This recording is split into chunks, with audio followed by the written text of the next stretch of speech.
ایک عبرتناک سچی کہانی۔ شام کا وقت تھا۔ ایک قبرستان میں دو نوجوان کھڑے ہو کر قبر کی کھدائی کر رہے تھے۔ ایک کا نام حسن تھا اور دوسرے کا نام زین تھا۔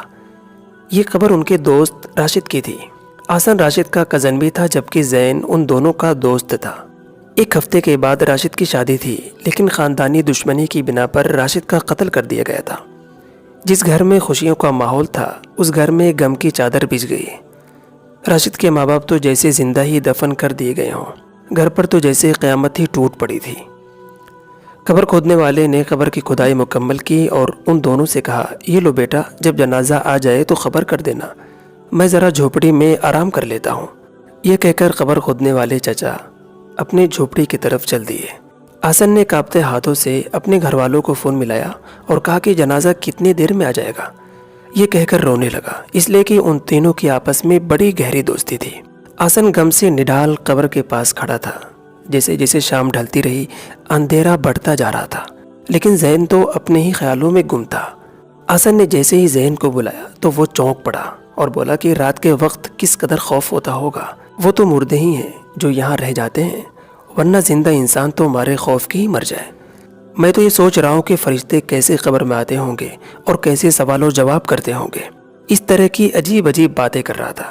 اسی دوران اس کی موبائل پر کسی کا فون آیا اور وائبریشن کی وجہ سے موبائل ہاتھ سے چھوٹ کر قبر میں گر گیا۔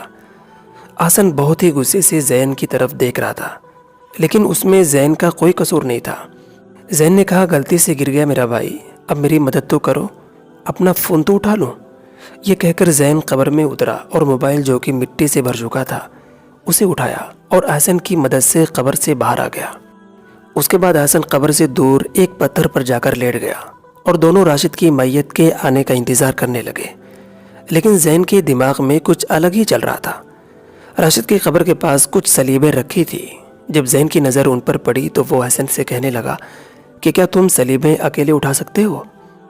حسن نے کہا، ہاں کیوں نہیں، اٹھا سکتا ہوں، لیکن کیوں؟ تب زین نے کہا کہ تھوڑی دیر کے لیے راشد کی قبر میں جانا چاہتا ہوں۔ جب میں راشد کی قبر میں چلا جاؤں تو یہ سلیبیں تم میرے اوپر رکھ دینا۔ میں اندر جا کر دیکھنا چاہتا ہوں کہ جب میت کو قبر میں رکھ دیا جاتا ہے تو کیا ماحول ہوتا ہے۔ زین کی باتوں کو سن کر اس کے دوست حسن کا دماغ خراب ہو گیا۔ کہنے لگا کہ تم کو یہاں بھی شرارت سوچ رہی ہے؟ کیا تمہیں ڈر نہیں لگتا؟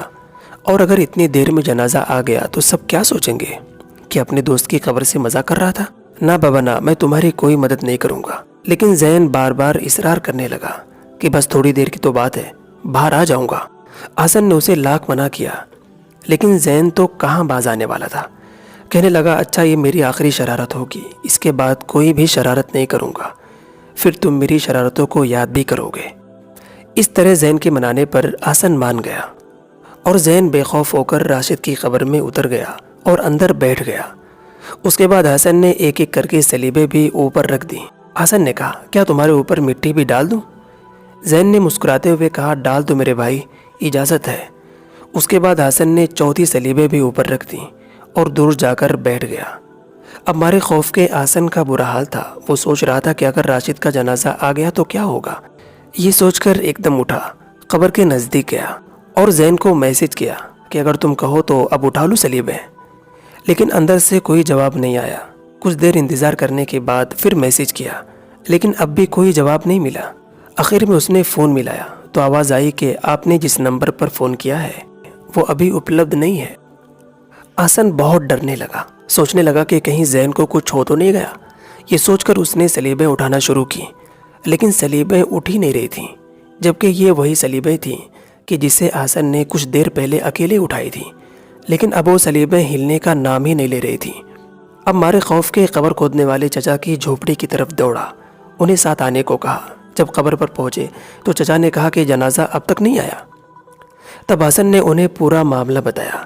قبر کھودنے والے چچا نے کہا کہ یہ تم کیا کہہ رہے ہو حسن؟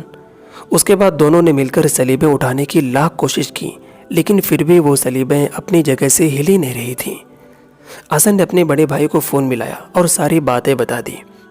جب اس کے بڑے بھائی نے حسن کی باتیں سنی تو وہ فوراً قبرستان آ گیا، جبکہ حسن کا رو رو کر برا حال تھا، وہ بے ہوش ہو چکا تھا۔ اس وقت قبر کھودنے والے چچا کے دماغ میں ہزاروں سوال تھے، لیکن اس وقت انہوں نے راشد کے لیے جلدی نئی قبر تیار کی۔ اور حسن کے بڑے بھائی نے زین کے گھر والوں کو پوری بات بتائی۔ اس واقعے سے پورے علاقے میں ایک کوہرام مچ گیا۔ حسن اب تک بے ہوش تھا۔ زین کے گھر والوں کے دماغ میں کئی سوال تھے کہ کہیں حسن نے زین کو مار تو نہیں دیا، لیکن یہ باتیں تب درست ہوتی جب زین کی قبر کو کھولا جاتا، لیکن یہاں تو سلیبیں اٹھنے کا نام ہی نہیں لے رہی تھیں، اور اب تو 10 آدمیوں سے بھی وہ سلیبیں نہیں ہٹ رہی تھیں۔ یہ تو اللہ کے معاملے میں بے ادبی کا نتیجہ لگ رہا تھا۔ اسی دوران حسن کو ہوش آ گیا اور پورا معاملہ زین کے گھر والوں کو بتا دیا۔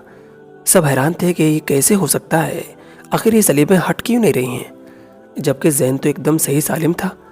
راشد کو دفن کرنے کے بعد زین کی قبر کو کھولنے کی بہت کوشش کی، لیکن اس کے باوجود بھی قبر کو کھود نہیں سکے۔